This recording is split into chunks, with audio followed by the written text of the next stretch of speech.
โอ้ยแล้วพดโอ้ยโอ้ยลาแล้วเดิมเมียขี้ไผอยู่ดนไปยันเอาผัวไปจำเพิ่นลูกน้อยให้แงงแงกตัวเจ้าก็บ่สนก็จังแม่นวนแต่น้ำไผชั่วชั่วชั่วชั่วยวกยัวยวกยัวยวกยวกยวกยัว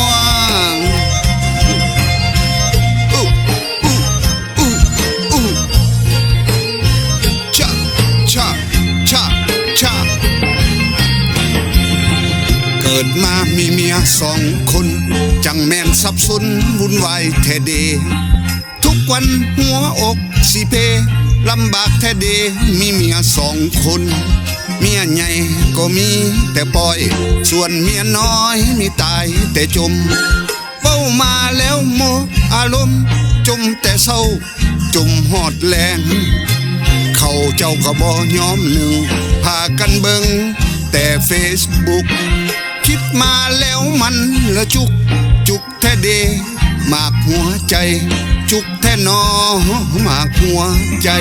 เมียใหญ่ก็ไล่ตีเมียน้อยเมียใหญ่ก็ไล่ตีเมียน้อยแต่เมียน้อยก็บ่ยอมหนีแต่ละมือละพิษแท้เดเป็นหนี้มาให้ผัวใจแต่งตัวพอปานอนามัยผู้สิตายหาเงินแม่นผัวคิดมาแล้วมันปวดหัวแม่ทุนหัวบ่เห็นใจอายแน่แม่ทุนหัวบ่เห็นใจอายแน่โอ้ยมันต้องหาเพิ่มมีคนโอ้ยโอ้ยโอ้โอ้ยเจ็บหัวแท้เด้เจ็บหัวแท้เด้ปวดหัวแท้เด้ปวดหัวแท้เด้น้ำเมียสองคน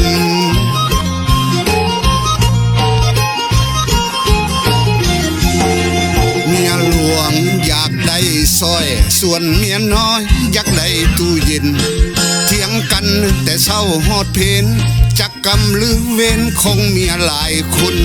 เมียหลวงลิ้นแต่ไพ่เงินหาได้ก็บ่ยังเมียน้อยก็บอกบ่ฟังเว้าเสียงดังก็เว้าบ่ได้คิดมาเจ็บใจเจ็บฮอดตับเจ็บฮอดไตเจ็บฮอดใส่พุงทั้งในเหลือใจเด้นะเมียคอยเอ้ยโอ้โอ้ยโอ้ละนอ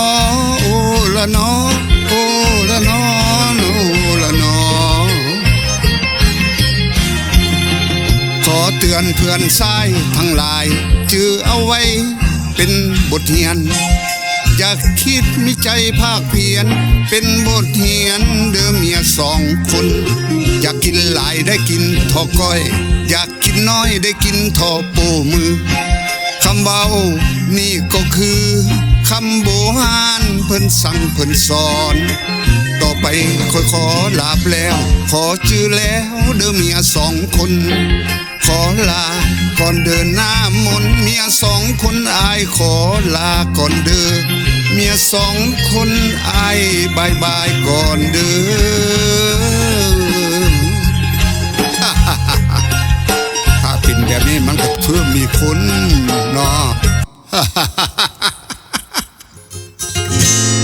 คนหลายเมีย